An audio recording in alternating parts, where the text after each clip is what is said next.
Yeah, and that's what we did. We tackled the non-thermal effects of radiation, and they did a really good job. The FCC, the Federal Communications Commission, which is another deep state organization, is the one who oversees the telecoms, and they hadn't reviewed their guidelines since 1996, and they only looked at thermal. And we know that since World War II, there's been microwave sickness for people sitting in front of radars with that radiation coming off them. So they submitted like 11,000 pages of scientific peer-reviewed studies to show that there is radiation damage. And as a result, the district, as you said, the second highest court in the land, the DC Court of Appeals, then sent the FCC their decision, and they have to redo their guidelines. Okay, so that's the science that, you know, yay! Okay. So practically, you know, what does that mean for us? And what that means is you now have not only the federal backing, but you have the local backing, because the Title 47, which deals with the wireless telecommunication industry, Title 47, Section 332, C7A, talks about authority being local, and this is why we've got someone fantastic like Kevin running on the 5G platform, that actually they have the decision-making capability as to where a cell tower will go up or won't go up.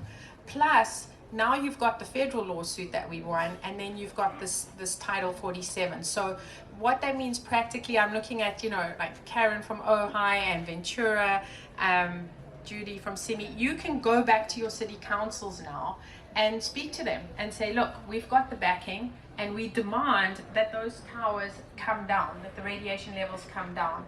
And often, I mean, I'm looking at the age group here, we're of this age group, but the millennials will say, well, I don't want the radiation to come down, I need coverage.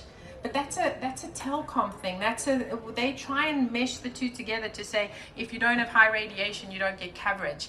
In actual fact, you know, if you get our package at the back there, the radiation levels can come down 1,000 times per tower to not affect the coverage.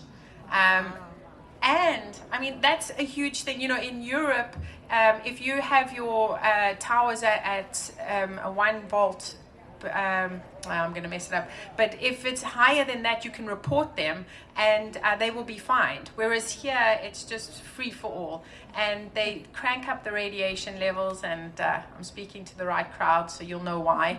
And we before weren't allowed to do anything about it, but now you can. So go to your city councils, lobby your city councils, get groups together. I mean, even now when we're in the situation we're in with COVID and masks, it all boils down to grassroots standing up for your rights.